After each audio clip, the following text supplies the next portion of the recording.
गरौँ। तर आज म भन्छु, म सञ्चारकर्मी हो, म यो देशको परिवर्तनको लागि गरेको एउटा पुस्ता हो। मैले 46 सालको जनआन्दोलनदेखि अहिलेसम्म 3वटा क्रान्तिको नेतृत्व गरेको छु पत्रकारिताको माध्यमबाट। 46 सालमा 14 वर्षको उमेरमा म पत्रकारै थिएँ।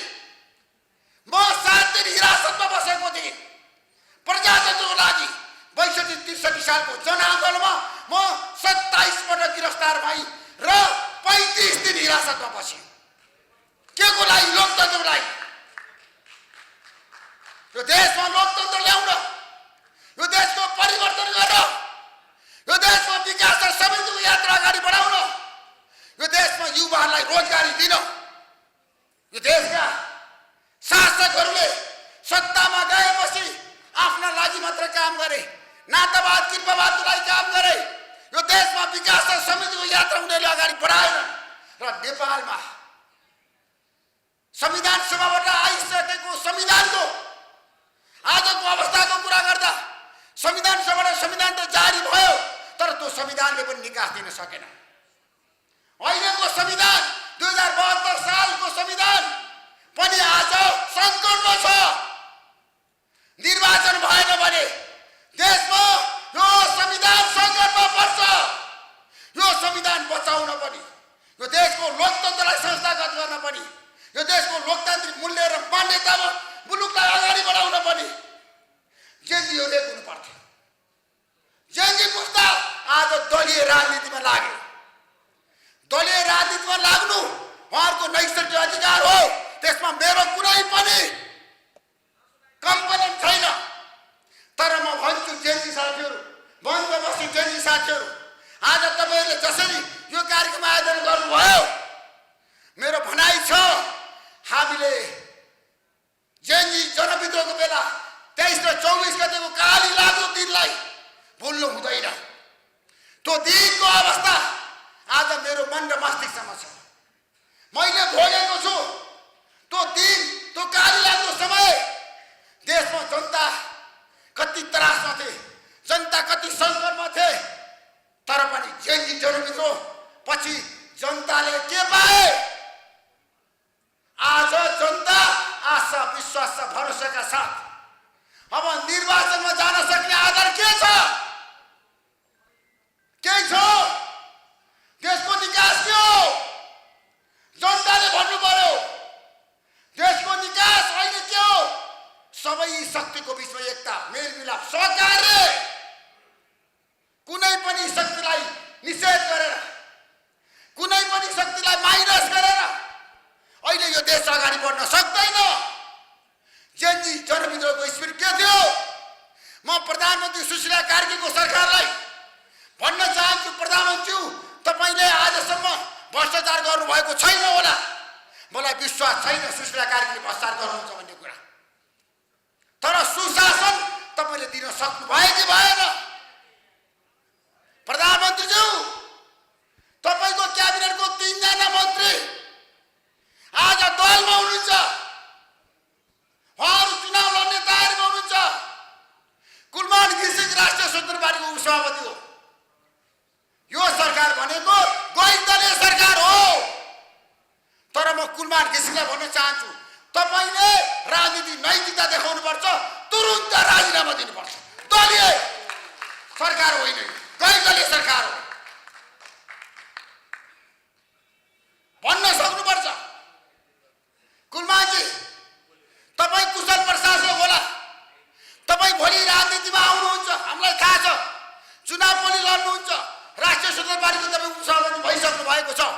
तर तपाईँले म कुनै पनि दलमा छैन भने भन्न मिल्छ? किन भन्दाखेरि एकजना नेता, सरकारको मन्त्री, राष्ट्रिय स्वतन्त्र पार्टीको उपसभापति, म भन्छु प्रधानमन्त्रीले राजीनामा आइसक्नु भएको छ।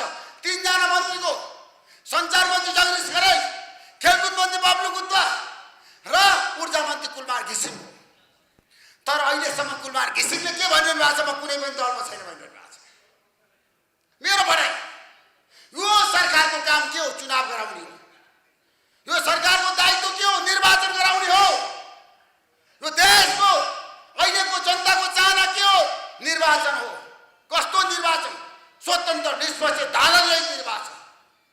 देश बनाउने, देशमा अब आशा विश्वास भरोसा दिलाउने युवा पुस्ताहरूलाई यो देशमा बसेर रोजगारी दिन सक्ने वातावरण मिलाउने कि नमिलाउने?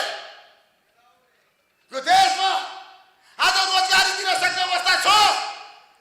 लाखौं लाख युवाहरू बाहिर छ, हजारौं युवाहरू बाहिर छ। प्रत्येक दिन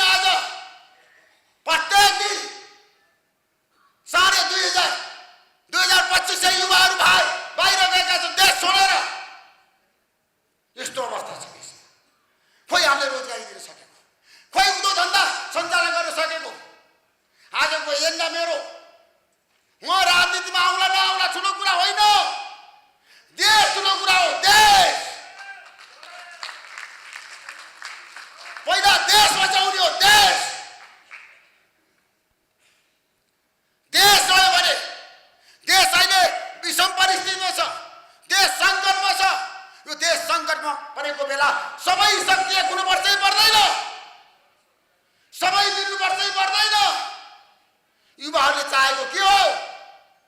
यो देशको अहिलेको निकास के हो? सबै शक्तिको बीचको एकता, मेलमिलाप, सहकार्य, एकता, सबैको अपनत्व हुने गरी एउटा राष्ट्रिय सहमति आजको आवश्यकता हो। त्यसैले आज सम्पूर्ण पत्रकार साथीहरूलाई साक्षी राखेर म भन्न चाहन्छु, देशमा अब हामीले कस्तो आर्थिक नीति ल्याउने, हामी कुन अवस्थामा छौँ?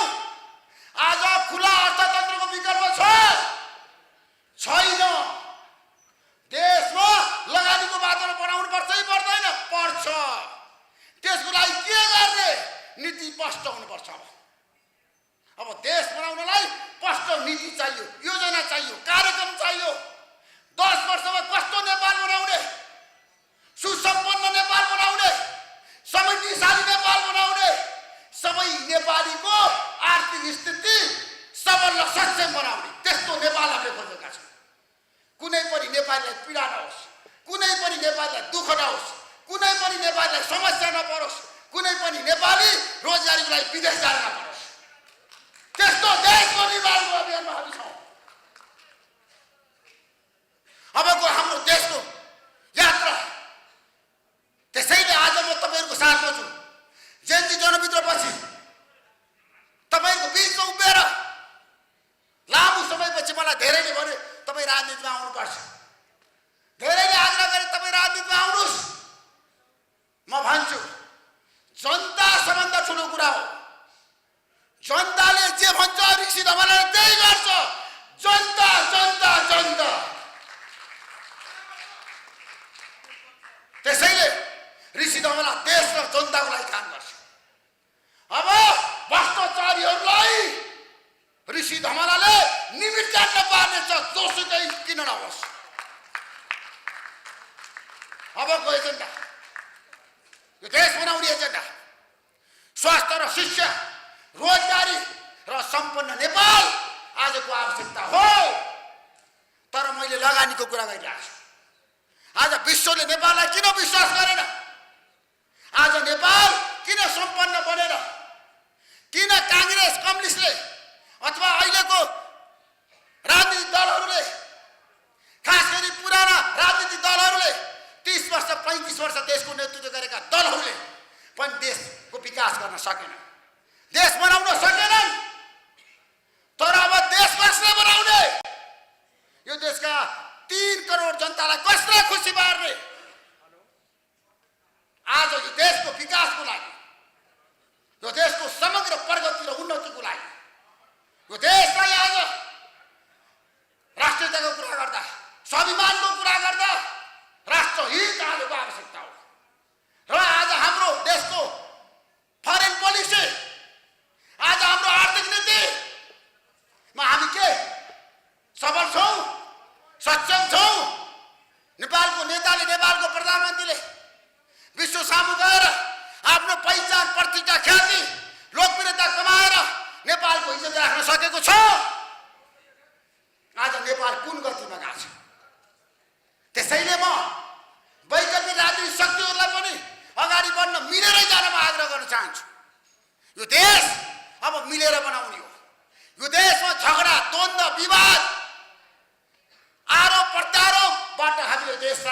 राख्नुपर्छ।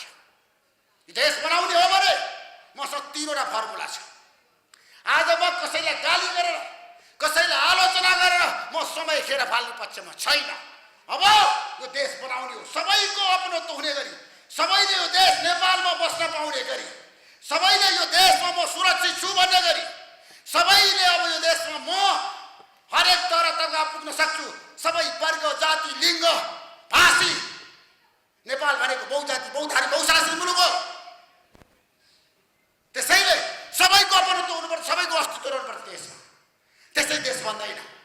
देशमा दूरदर्शी नेता चाहिन्छ, इमानदार नेता चाहिन्छ, व्यक्तिगत स्वार्थभन्दा माथि उठ्ने नेता चाहिन्छ, राष्ट्रलाई माया गर्ने नेता चाहिन्छ, जनतालाई माया गर्ने नेता चाहिन्छ, जनताको साथमा बस्ने नेता चाहिन्छ, जनताको पीडा दुःख कष्टमा सहकार्य गर्ने नेता चाहिन्छ। अनि मात्र त्यो मान्छे सफल हुन सक्छ। नेता भनेको दूरदर्शी हुनुपर्छ, नेता भनेको इमानदार हुनुपर्छ, नेता भनेको सबैलाई मिलाएर लान सक्ने चौडा छाती भएको हुनुपर्छ, फलाकिलो छाती भएको हुनुपर्छ, हृदय भएको हुनुपर्छ। त्यसै नेता बन्दैन। नेता बन्नलाई धेरै कुरा चाहिन्छ, धेरै गुण चाहिन्छ, धेरैसँग मिलेर काम गर्न सक्ने हुनुपर्छ, सबैलाई मिलाउन सक्ने क्षमता चाहिन्छ। ऋषि धमलाले आफ्नो 35 वर्षको पत्रकारिताको यात्रामा धेरै किसिमको सङ्घर्ष गरेको छ, धेरै शक्तिलाई मिलाएको छ, धेरै शक्तिसँग सहकार्य गरेको छ। सबैसँग मिलेर काम गर्ने क्षमता ऋषि धमलासँग छ। ऋषि धमला आज देश र जनतामा 24 घण्टा चासो जिज्ञासा, जनताको बारेमा सरोकार राख्ने, जनताको बारेमा मात्रै सोच्ने र यो देश बनाउने एउटा कल्पना, मार्गचित्र, योजना, मास्टर प्लान 10 वर्षमा नेपाललाई कस्तो बनाउने। म आज यहाँ तपाईहरु सामु म कुनै पनि पार्टीमा आबद्ध छैन, म राजनीतिमा आइसकेको छैन। आजको जेनजीहरुको जनविद्रोहपछिको अन्तर्क्रिया पनि साथीहरुले बोलाउनु म आए। म राजनीति गर्न अथवा पार्टी खोल्न अथवा राजनीति गरेर मन्त्री प्रधानमन्त्री बन्ने मेरो चाहना छैन। म जनताको नोकर हुँ, जनताको लागि 24 घण्टा काम गर्छु। म जनताको नोकर बन्न चाहन्छु। मलाई जनताको नोकर बन्न मजा आउँछ, जनतासँग बसेर खान मजा आउँछ।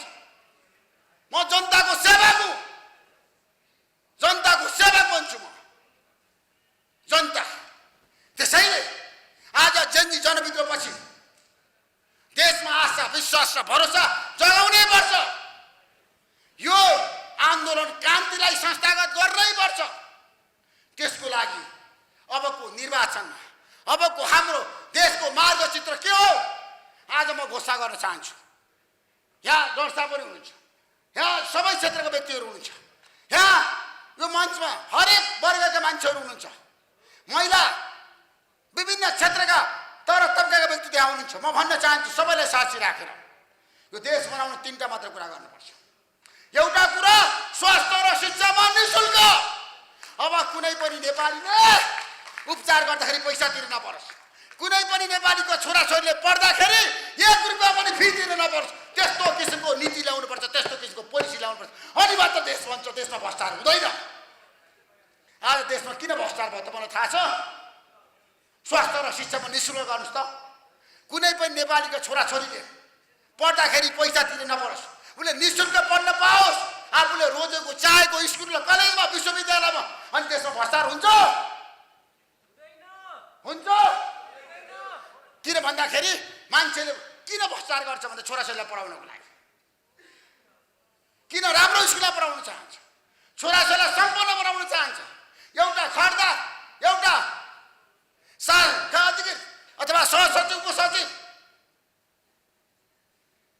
उनीहरूले किन भ्रष्टाचार गर्छन् भन्दाखेरि छोराछोरीलाई पढाउनु छ, छोराछोरीलाई उपचार गराउनु छ, आफूलाई उपचार गराउनु छ। ल स्वास्थ्यमा हामीले निःशुल्कता लिएर आउँ त, मापदण्ड बनाउँ त। यी सम्पूर्ण दाजुभाइ दिदीबहिनीले निःशुल्क उपचार गर्न पायो भने के देशमा भ्रष्टाचार हुन्छ? त्यसैले अब एउटा अभियान हो ऋषि धमलाको। 3 करोड नेपाली जनताका छोराछोरीलाई निःशुल्क पढाउने, 1 रुपैयाँ पनि पैसा तिर्न नपर्ने गरी स्कुल कलेजमा पढाउने गरी मार्गचित्र ल्याउने, योजना ल्याउने, कार्यक्रम ल्याउने। त्यो योजना हो। अब सबैलाई खुसी राख्ने, स्वास्थ्य र शिक्षामा आमूल परिवर्तन गर्ने, देश बनाउनको लागि आज हाम्रो देशमा किन भ्रष्टाचार भइरहेछ, किन कुशासन छ, किन विदेशमा गए युवा युवतीहरू भन्दाखेरि देशमा सम्भावना छैन भनिन्छ। छ, यो देश बन्छ, यो देश बनाउन सकिन्छ। त्यसैले पहिलो कुरा स्वास्थ्य र शिक्षामा निःशुल्क त्यसको एउटा योजना कार्यक्रम ल्याउने, राज्यलाई घचघचाउने। अबको सरकार जसको नेतृत्व बन्छ निर्वाचनपछि त्यो सरकारले बजेट ल्याउँदा स्वास्थ्य र शिक्षामा निःशुल्क, कुनै पनि नेपालीका छोराछोरीले पैसा तिर्न नपर्छ। डाक्टर साहब, निःशुल्क उपचार गर्न पाओस्, निःशुल्क पढ्न पाओस्। दोस्रो कुरा देश बनाउने। दोस्रो कुरा नेपाल आज किन पछि पर्यो, नेपालमा किन विकास भएन? हामीले कृषि क्रान्ति गर्न सकेनौँ, हामीले उत्पादन गर्न सकेनौँ, हामीले हाम्रो देशमा भएका उत्पादनलाई अन्तर्राष्ट्रिय बजारमा लिएर जान सकेनौँ र आज नेपाल किन पछि पर्यो, नेपालमा किन प्रगति र उन्नति भएन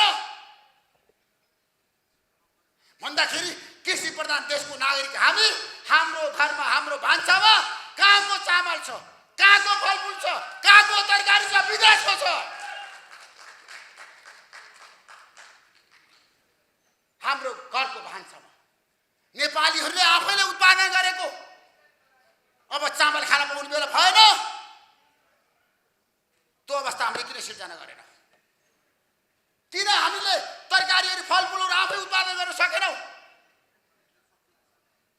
अब हामी आत्मनिर्भर बन्ने हो भने, हामीले देशलाई बनाउने हो भने कृषि क्रान्तिमा एउटा मास्टर प्लान चाहिन्छ। नेपाली कृषकहरूलाई हामीले सेवा सुविधा दिएर एउटा योजना सहित प्रविधि भित्राएर यो देशको कृषि क्रान्ति सुरुवात गरौँ। कृषि कृषि कृषि देशको विकासको मूल एजेन्डा। तर त्यो तत्काल नहोला, समय लाग्ला, तर तेस्रो एजेन्डासम्म छ देशको विकासको मार्गचित्र योजना। यदि यो देशको युवाहरू प्रधानमन्त्री भयो, यो देशमा नयाँ शक्ति आयो, नयाँ अनुहार आयो, ऊ इमान्दार भयो, उसले भ्रष्टाचार गर्न चाहेन, ऊ देशप्रति एकदम निष्ठा र समर्पित भएर लाग्यो भने नेपाल सबैभन्दा छिटो विकास हुने माध्यम के हो? नेपालमा पर्यटन क्षेत्रको विकास गर्न सक्यो भने नेपाल 5 वर्षमा स्वर्ग बन्छ, सम्पन्न बन्छ। तर त्यसको लागि के चाहिन्छ? वर्षमा भारतबाट 50 लाख पर्यटक ल्याउने, भारतबाट भारतीय प्रधानमन्त्रीलाई कन्भिन्स गर्ने, भारतीय सरकारलाई कन्भिन्स गर्ने र भारतबाट यदि हामीले 1 वर्षमा 50 लाख पर्यटक नेपाल ल्याउन सक्यो भने नेपालको विकासमा कायापलट हुन्छ, कायापलट हुन्छ। हामीले हात थाप्नु पर्दैन, भिख माग्नु पर्दैन। हामीले भारतलाई भन्नुपर्छ, भारतीय सरकारलाई भन्नुपर्छ, तिमीहरूको पर्यटक नेपाल पठाइदेऊ, तिमीहरूको नागरिकलाई नेपाल पठाइदेऊ। हामी सबै सेवा सुविधा दिएर घुमाइदिन्छौँ, पशुपतिनाथ पनि घुमाइदिन्छौँ, गौतम बुद्ध जन्मेको ठाउँमा पनि घुमाइदिन्छौँ, मुक्तिनाथ पनि घुमाइदिन्छौँ। त्यो किसिमको योजना चाहियो, भन्न सक्नु पर्यो। भारतलाई नेपाल बनाउने हो भने 5 वर्षमा नेपाल बन्छ। 50 लाख पर्यटक भारतमा ल्याउन सक्यो भने त्यसको लागि एयरपोर्ट चाहियो, प्लेन चाहियो, होटल चाहियो, लगानी गर्नुपर्छ राज्यले। र दोस्रो एजेन्डा चीनबाट, युरोपबाट, अमेरिकाबाट अरू 20 लाख पर्यटक लिएर आउँला। असम्भव छ? देश बनाउन दूरदर्शी नेता भएन, असम्भव केही पनि छैन। अहिलेसम्म कुनै पनि नेताले देशको बारेमा चिन्ता गरेन, खालि आफ्नो बारेमा, पार्टीको बारेमा अनि आफ्नो परिवारको बारेमा। अबको नेतृत्वले सबभन्दा पहिला देश र जनताको लागि काम गर्ने, पार्टीभन्दा माथि उठ्ने र देशको लागि काम गर्ने, दलभन्दा पनि माथि उठ्ने, दलीय स्वार्थभन्दा माथि उठ्ने त्यस्तो लिडर चाहियो, त्यस्तो नेता चाहियो पर्यटन क्षेत्रको विकासको लागि, यो देशको समग्र विकासको लागि। तेस्रो कुरा, देश बनाउन धेरै गाह्रो छैन। किन गाह्रो छैन? काम गर्नु गर्नुहोस्, म 18 घण्टा काम गर्छु। काम गर्नुहोस्, इमान्दारीका साथ काम गर्नुहोस्, एकले अर्कालाई सम्मान गर्नुहोस्, एकले अर्काको अपनत्व स्वीकार्नुहोस्।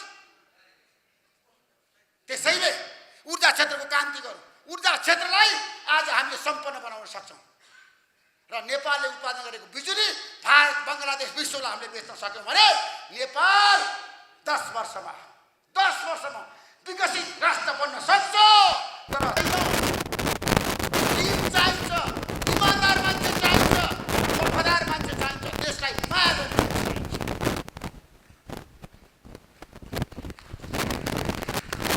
म तपाईँ सबैलाई साक्षी राखेर भन्न चाहन्छु, आज म तपाईँ सामु किन आएँ, मलाई किन बोलाएँ?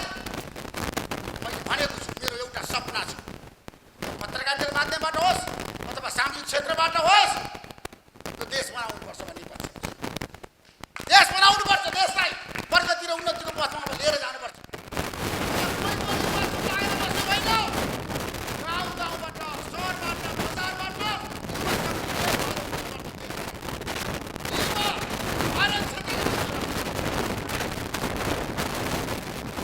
देश बनाउनलाई युवा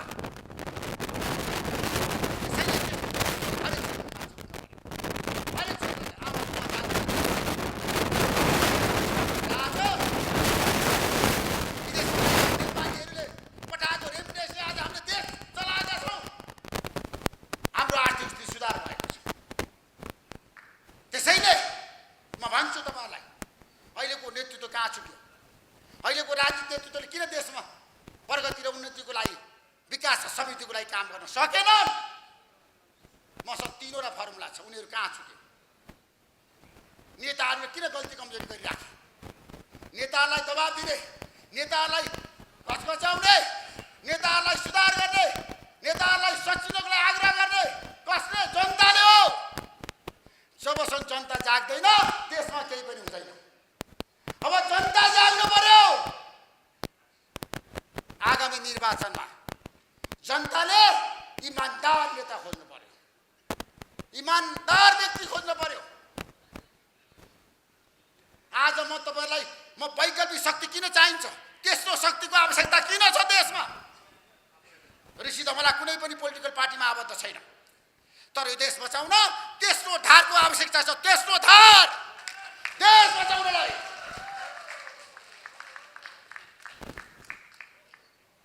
तेस्रो धारको नेतृत्व गर्ने मान्छे इमान्दार हुन्छ। उनले देश र जनताको पक्षमा काम गर्छ। यतातिर वैकल्पिक राजनीतिक शक्ति, अर्कोतिर पुराना दल, अनि तेस्रो राजनीतिक नेतृत्व धार सबैलाई मिलाउन सक्ने, सबैलाई समन्वय गर्न सक्ने, सबैको कुरा बुझ्न सक्ने, सबैको चाहिँ चाहना अनुसार काम गर्ने, व्यक्तिगत स्वार्थबाट माथि उठेर तेस्रो धार। आज यो देशको विकासको, यो देशको प्रगतिको, उन्नतिको निकास भनेको तेस्रो धार हो। अब त्यसको नेतृत्व जसले पनि गर्न सक्छ, जुनसुकै व्यक्ति, जुनसुकै दलले पनि गर्न सक्छ। अनि युवाहरू, काङ्ग्रेस, एमाले, नेपाली कम्युनिस्ट पार्टीबाट विद्रोह गरेर आउने युवाहरू, मैले गगन थापालाई धेरै पटक भनेको थिएँ, तपाईँ विद्रोह गर्न सक्नुहुन्छ। तर आज गगन थापाले जुन विद्रोह गर्छु भन्नुभएको छ, म उहाँलाई सहयोग र समर्थन गर्छु। ल, विद्रोह गर्नुपर्छ पार्टीभित्र पनि, तर देशको लागि, जनताको लागि विद्रोह। किन भन्दाखेरि देश बनाउने हो। देश तपाईँले पार्टीभित्र बसेर काम गर्न सक्नु भएन। काङ्ग्रेस पार्टीभित्र तपाईँले नेतृत्व लिन सक्नु भएन। विशेष महाधिवेशन बोलाउनु भएको छ, त्यसको नेतृत्व गर्छु भन्नुभएको छ। त्यो पनि एउटा युवाहरूको के हो थाहा छ? सकारात्मक निर्णय हो। युवाहरू आउनुपर्छ हरेक पार्टीमा। म व्यक्तिगत कुरा गर्न चाहन्न, म काङ्ग्रेसलाई भन्न चाहन्छु, एमालेलाई भन्न चाहन्छु, तपाईँहरू सचिनु भएन। तर म गाली गर्न चाहन्न, आज गाली गर्न चाहन्न। म कुनै पनि पोलिटिकल पार्टीको नेतालाई व्यक्तिगत गाली गर्न चाहन्न। तपाईँले देशै बनाउनु भएको छैन, तपाईँलाई गाली गरेर म समय किन खेर फाल्नु? म त राम्रो कुरा गर्छु, सकारात्मक कुरा गर्छु, मेलमिलापको कुरा गर्छु, एकताको कुरा गर्छु। अब देश कसरी बनाउनु भन्ने योजना सहित म तपाईँहरूको बिचमा आउँछु, योजना सहित। अब कसैलाई गाली गरेर म समय खेर फाल्दिनँ। म सबै युवाहरूलाई भन्न चाहन्छु, अब गाली गर्ने बेला होइन। अब सहकार्य गरेर देश बनाउने बेला हो। एकता गरेर देश बनाउने हो कि होइन? अब देश बनाउने, देशमा विकास गर्ने हो। त्यसैले तपाईहरु सबैलाई साथमा लिएर जाने मान्छे चाहियो। अब तपाईहरुको भावना अनुसार काम गर्ने मान्छे चाहियो। त्यसैले सबै युवाहरूलाई म आज सबै उपस्थित महिला तथा सज्जन मिललाई आज के भन्न चाहन्छु, देशको मार हो के हो? भ्रष्टाचार हो। अब ऋषि धमलाले भ्रष्टाचारीहरूलाई जरैदेखि उखालेर फाल्नको लागि देशभरि एउटा अभियान सुरु गर्नेछ। त्यो अभियानमा तपाईहरुको सहयोग रहन्छ रहँदैन? जरैदेखि फाल्यो, भ्रष्टाचारलाई कारबाही गर्यो हो कि होइन? आजको एजेन्डा अब देश आज किन बनेन? भ्रष्टाचारीको कारणले। ल आज नेताले कमाएको पैसाहरू जसको होस्, जोसुकैको होस्, त्यो छानबिन गर्न पर्दैन? मेरो भाइ पनि छानबिन गर्नुपर्छ। म त्यसको अगाडि तपाईहरु सामु उभिन तयार छु। ल सबैको सम्पत्ति छानबिन गर्न पर्यो। सबैको 46 साल यता सरकारी ओदामा बसेका हरेक तहमा बसेको सबैको सम्पत्ति छानबिन गरेर त्यो सम्पत्तिलाई राष्ट्रियकरण गर्नुपर्छ। अनि मात्र देश बन्छ। त्यसै देश बन्दैन। अब देश बनाउनलाई दृढ इच्छा शक्ति चाहिन्छ, इमानदारिता चाहिन्छ।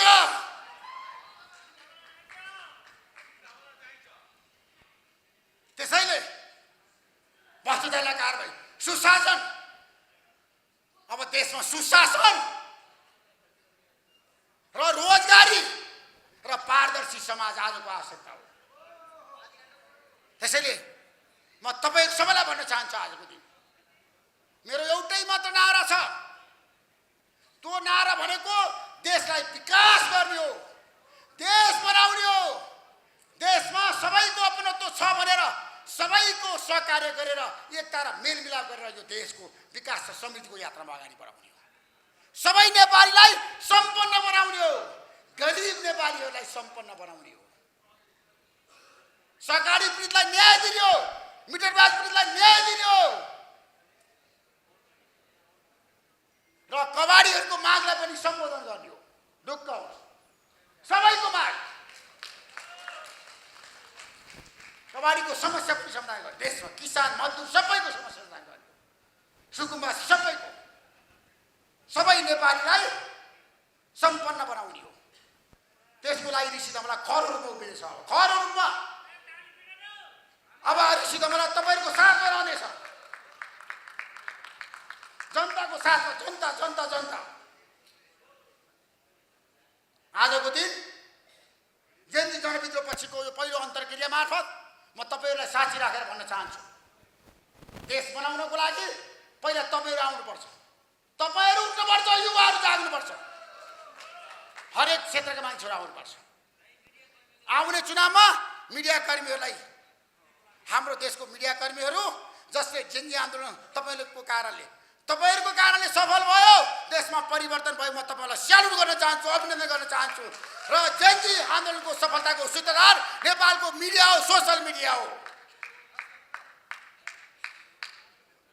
सबैलाई र शहीद परिवारलाई, शहीदहरुलाई शहीदको चाहना अनुसार काम गर्ने, घाइतेहरुको मागलाई सम्बोधन गर्ने, घाइतेहरुको चाहना अनुसार काम गर्ने र घाइतेहरुलाई सँगै लिएर जाने।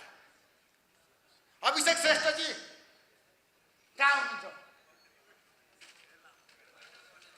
अभिषेकजी, सुरेन्द्र थापाजी, सबैलाई धेरै धेरै धन्यवाद दिन चाहन्छु। सबै घाइतेहरुलाई म तपाईको पीडा मलाई थाहा छ, त्यसलाई सम्बोधन गर्ने प्रयत्न गर्नेछु र जाँदा जाँदा एउटा नारा लगाउँछु। देश बनाउने नारा हो, ऋषि धमलाको नारा हो। देश बनाउने, देशलाई सम्पन्न राख्ने हो, सबै नेपालीलाई खुसी राख्ने हो। मलाई कुनै पद चाहिएको छैन। म पदको लागि राजनीति गर्दिन। म देश र जनताको लागि राजनीति गर्छु। जय जनता। पद चाहिएको छैन मलाई, मन्त्री प्रधानमन्त्री बन्नु छैन। मलाई जनताको सेवा गर्नु छ, तपाईँहरूको सेवा गर्नु छ। तपाईँहरूको सेवाको लागि 24 घण्टा ऋषि धवला हरदम तपाईँको साथमा रहनेछ। र नेपालको फरेन पोलिसीमा एउटा कुरा भन्न चाहन्छु, जाँदा परराष्ट्र नीतिमा तपाईँलाई मन नपर्न सक्छ, तर नेपालको प्रगति र विकासको यात्रा अगाडि बढाउने हो भने यहाँ डाक्टर साहबहरू हुनुहुन्छ, यहाँ सबै साथीहरू हुनुहुन्छ, मञ्चमा आसीन सबै गण्यमान्य उपस्थित व्यक्तिहरूलाई साक्षी राखेर भन्न चाहन्छु, नेपालको नीति कस्तो हुनुपर्छ भनौँ? छिमेकी फर्स्ट हो कि होइन? छिमेकीसँग राम्रो सम्बन्ध राखेर जानुपर्छ, अनि मात्र नेपाल बन्छ, नेपालले विकास गर्न सक्छ। भारतको सहयोग र समर्थनमा यो देशको प्रगति सम्भव छ। नेपालीहरू आफैले देश बनाउने हो। जय जनता, नमस्कार।